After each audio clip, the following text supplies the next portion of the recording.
வணக்கம். நான் உங்கள் குமாரி. 2ஆம் பருவ BA தமிழ். இன்றைய செய்தி.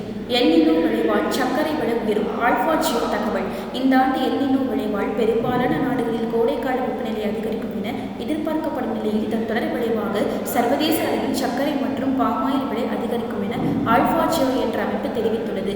இது குறித்து அந்த அமைப்பு கூறியுள்ளதாவது: தற்போது நடந்து வரும் மேற்காசிய போரினால் விநியோக சங்கிலிகள் பெருமளவு பாதிக்கப்பட்டுள்ளன. மூலப்பொருட்கள் மற்றும் உற்பத்தி பொருட்களின் போக்குவரத்து தடைப்பட்டுள்ளது. இந்நிலையில் எல்னினோ விளைவால் வெப்பம் அதிகரிப்பதாலும் பயிர்களின் உற்பத்தி திறன் குறையும்.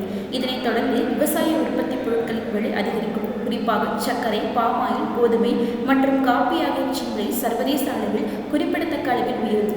இந்த எல்னினோ விளைவால் வட அமெரிக்காவில் கோதுமை, தென் அமெரிக்காவில் காபி மற்றும் சர்க்கரை, ஆஸ்திரேலியாவில் கோதுமை மற்றும் சர்க்கரை ஆகியவற்றின் விளைச்சல் குறையும். இந்தியாவில் சர்க்கரை, சோயாபீன்ஸ், காபி ஆகியவற்றின் உற்பத்தியும், இந்தோனேஷியா மற்றும் மலேசியாவில் பாமாயில் உற்பத்தியும் குறையும். இவற்றில் சர்க்கரை மற்றும் ஆகியன நுகர்வோர் பொருட்கள் மற்றும் பாமாயில் மற்றும் உற்பத்தி நிறுவனங்களுக்கு முக்கியமான மூலப்பொருட்களாக உள்ள நிலையில் இவற்றின் விலை எளிதாக அதிகரிக்கும். கச்சா எண்ணெய் விலை உயர்ந்து வரும் நிலையில் பல நாடுகளில் கரும்பு சாறிலிருந்து அதிக அளவு எத்தனால் உற்பத்தி செய்யப்படும். இதுவும் சர்க்கரை உற்பத்தியை குறைக்கும். எல்னினோ விளைவுகள் இந்த ஆண்டு பிற்பகுதியில் துவங்கி அடுத்த ஆண்டு மத்திய வரை நீடிக்கும். முந்தைய கணிப்புகளின் அடிப்படையில் இந்த எல்னினோ நிலை உருவாகுவதற்கான வாய்ப்புகள் 80% அதிகமாகவே உள்ளது. இவ்வாறு அந்த அமைப்பு கூறியுள்ளது. நன்றி.